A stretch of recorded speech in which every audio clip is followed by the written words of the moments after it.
Good morning, good afternoon, good evening. Today is June 27th, 2020. I hope that this video finds you happy and healthy, and I hope that you can learn just a little bit more about English.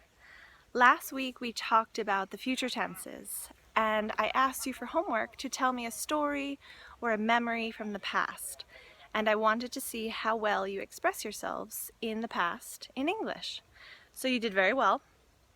And today I thought we could talk about the past simple. The past simple is very simple. All you need to remember is that we use the past tense of the verb with the ed, like played, or the irregular, like taught, in the affirmative sentences. So I played yesterday, or I taught him something yesterday. So we only need to use that form of the verb when it's a positive affirmative sentence. If you make a question and you say, did he play yesterday, last year? Or did she teach something last week? So when you use the past tense, the did is what tells you that you're in the past tense. You don't need to conjugate the verb, so you just use the base form infinitive. And in the negative, the same thing happens. I didn't play anything yesterday, or I didn't teach anything last week. Okay, so you don't need to use the conjugated form. Yeah, the past simple is very simple. We use it in different situations. Typically when you have a word like last week, last year, 2 years ago, in 1999, then we use the past simple because it's an action that has finished, it's in the past, and it's over. Maybe in a future video we can talk about the difference between the past simple and the present perfect, okay? But for now, I'm going to leave some information about how to form the past simple.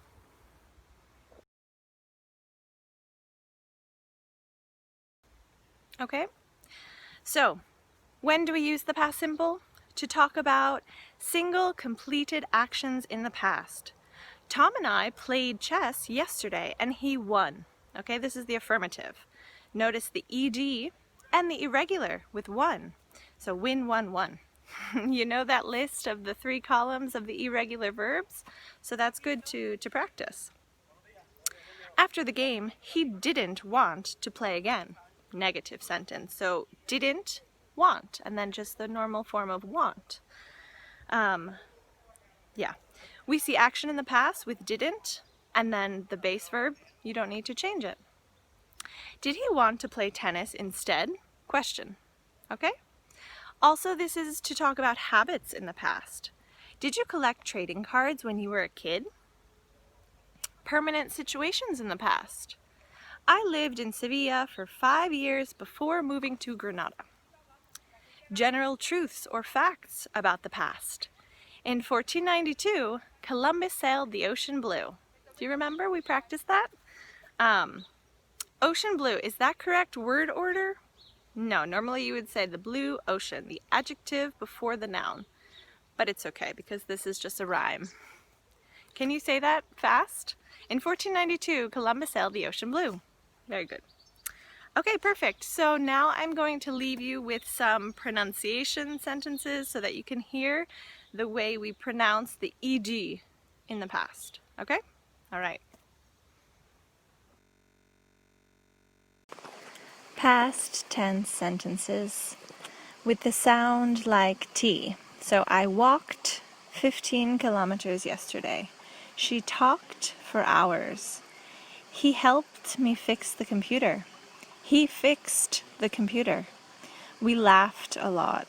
They watched a film last night. She washed her face.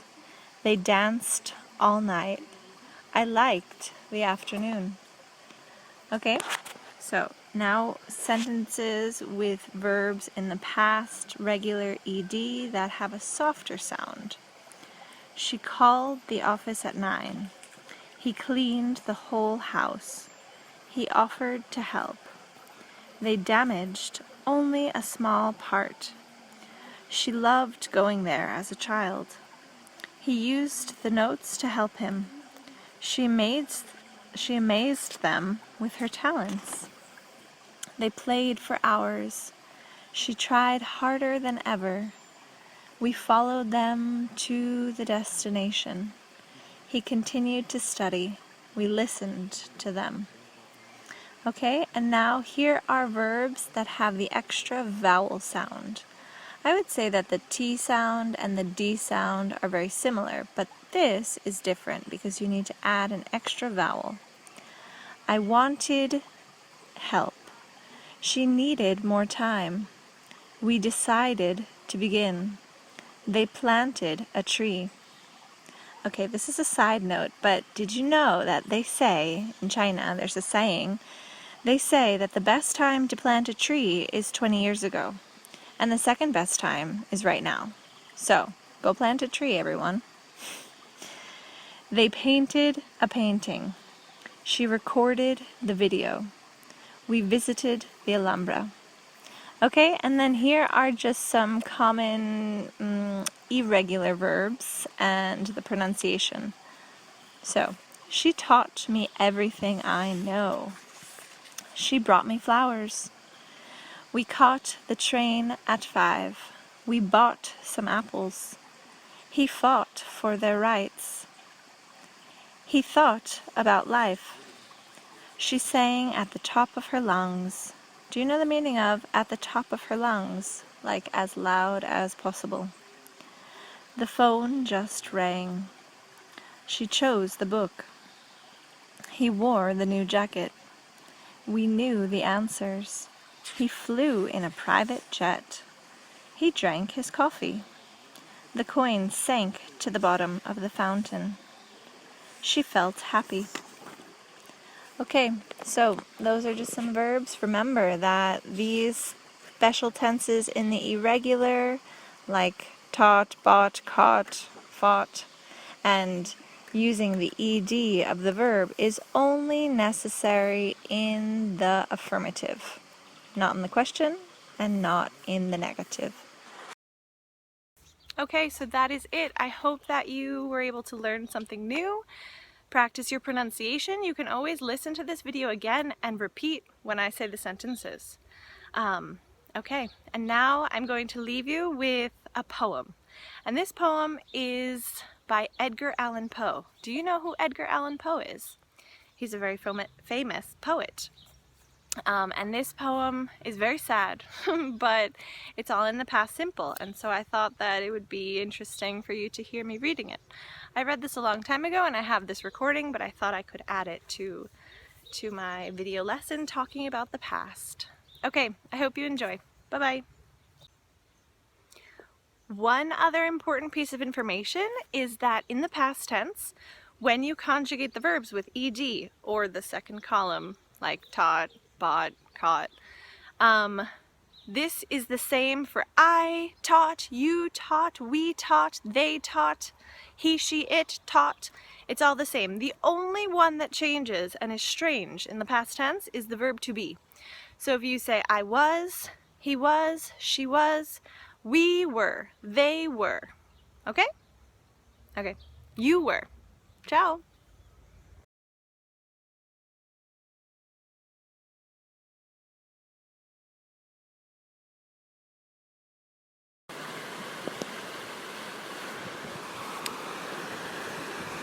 It was many and many a year ago, in a kingdom by the sea, that a maiden there lived whom you may know by the name of Annabel Lee. And this maiden, she lived with no other thought than to love and be loved by me. I was a child and she was a child in this kingdom by the sea, but we loved with a love that was more than a love, I and my Annabel Lee. With a love that the winged seraphs of heaven coveted her and me. And this was the reason that long ago, in this kingdom by the sea, a wind blew out of a cloud, chilling my beautiful Annabel Lee, so that her high-born kinsman came and bore her away from me, to shut her up in a sepulchre in this kingdom by the sea. The angels, not half so happy in heaven, went envying her and me. Yes, that was the reason, as all men know, in this kingdom by the sea, that the wind came out of a cloud by night, chilling and killing my Annabel Lee. But our love, it was stronger by far than the love of those who were older than we, of many far wiser than we, and neither the angels in heaven above, nor the demons down under the sea, can ever dissever my soul from the soul of the beautiful Annabel Lee. For the moon never beams without bringing me dreams of the beautiful Annabel Lee, and the stars never rise but I feel the bright eyes of the beautiful Annabel Lee. And so all the night tide I lie down by the side of my darling, my life and my bride, in the sepulchre there by the sea, in her tomb by the sounding sea. Edgar Allan Poe.